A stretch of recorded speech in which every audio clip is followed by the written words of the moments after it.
You've been thinking about cannabis all wrong, and by the end of this video, I think you'll agree. When most people think about cannabis, they think about THC, but I'll show you exactly why THC is more like the salt or seasoning of a dish, not the main course of cannabis. Then I'll show you exactly how you can leverage this knowledge to explore the true power of cannabis while still enjoying THC. Stick around because I promise you won't want to miss it. Now, in order for us to really talk about THC, we first need to understand its chemical origin, as well as the origin of the other well-known cannabinoids. Introducing CBGA, the mother of all cannabinoids. From CBGA, cannabis creates CBDA, which decarboxylates to CBD.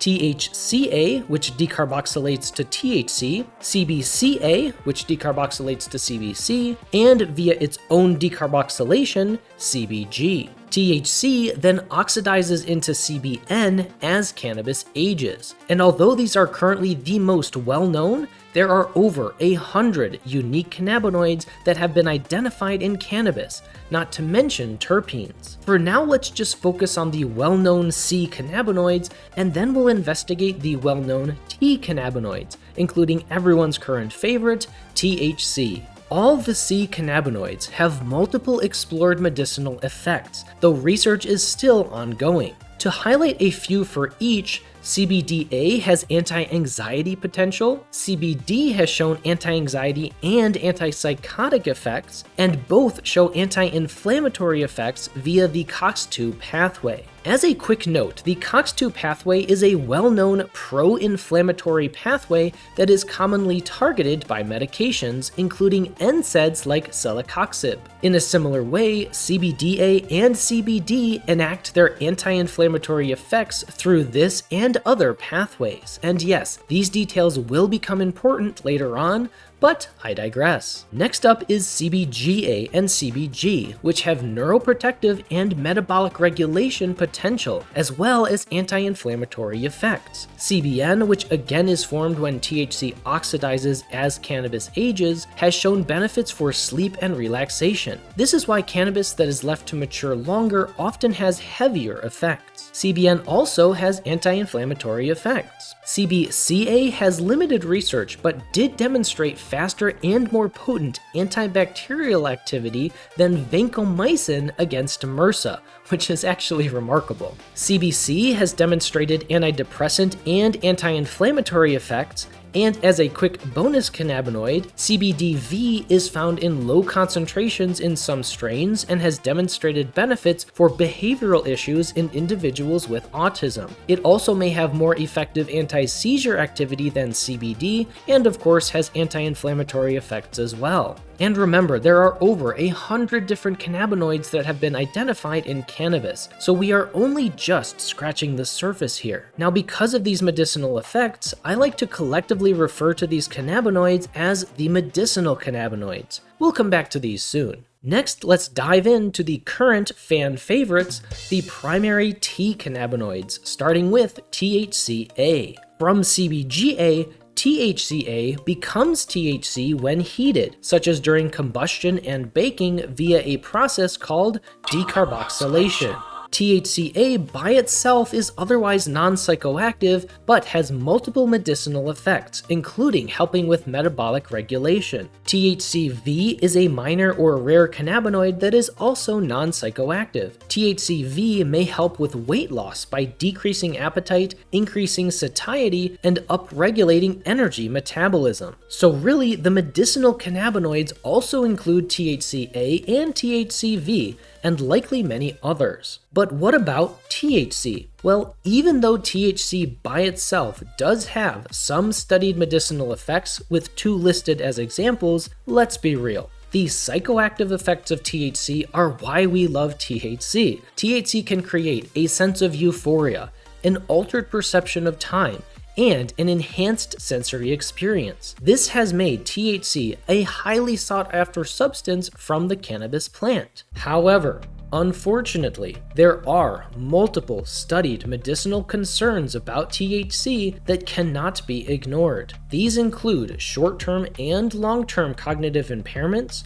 altered brain development, psychiatric risks including dependency, and cardiovascular stress, even with edibles. If that wasn't bad enough, THC is also pro-inflammatory through the same COX-2 pathway that I mentioned earlier in this video. And in fact, this COX-2 pathway activation is actually what leads to THC's cognitive impairments. Now, some of you may already see where I'm going with this. Either way, don't worry. I'll tie it all together soon. Collectively though, these issues with THC and stigma have brought a lot of pushback against the use of cannabis to the point of some still viewing it as a menace to society. But I am here to convince you that cannabis began as a medicine, became a menace by our own hand, and can easily become a medicine once again. Cannabis has been used medicinally and spiritually for thousands of years. Historical cannabis, though, had THC content of only around 1 to 3%. However, over the past 40 to 50 years, the average THC content of cannabis has increased significantly, while the average CBD content has remained roughly the same in most commercially available strains. This has directly correlated with a rise in cannabis-related hospitalizations and harm. This is the result of modern cannabis culture selectively breeding for THC dominance, pushing percentages to over 35% in some strains. And while consumer demand and the debased notion that stronger is better has contributed to this high THC, low CBD genetic selection, from a medicinal standpoint, this logic is completely backwards. I mean, think about it. If THC induces COX-2 and that leads to the inflammatory effects and cognitive impairments of THC, wouldn't it make sense that if that pathway was somehow blocked, that those negative effects could be reduced or even reversed? Believe it or not, this has already been studied. A 2025 study demonstrated that low-dose THC combined with the COX-2 blocker celecoxib may help prevent Alzheimer's disease onset or treat mild cognitive impairment. With CBD and CBDA acting in a similar manner as celecoxib, it stands to reason that low-dose THC in combination with CBD could also do the same. This is why CBD and other medicinal cannabinoids are like the main course of cannabis and should be receiving our full attention. And THC is like the salt or amplifier. Too much salt can be unpleasant and is objectively destructive to your health and wellness. But just enough salt in good balance with all the other flavors makes for a harmonious and nourishing meal. By itself, THC, especially in high doses, increases neuropsychiatric, cardiovascular, and inflammatory risks. This is why Entourage is non-negotiable. Entourage is the synergy where cannabinoids and terpenes work better together than they ever could in isolation. We know that the medicinal cannabinoids like CBDA and CBD are anti-inflammatory. When we reunite them with THC, we modulate THC's negative side effects and potentially turn them positive. This is medicinal entourage. We also create amplified subjective effects from the medicinal cannabinoids when combining them with THC, transforming cannabis back into the therapeutic powerhouse it has been for thousands of years. This paradigm shift is the future of cannabis and cannabis medicine. We are already seeing a wave of new products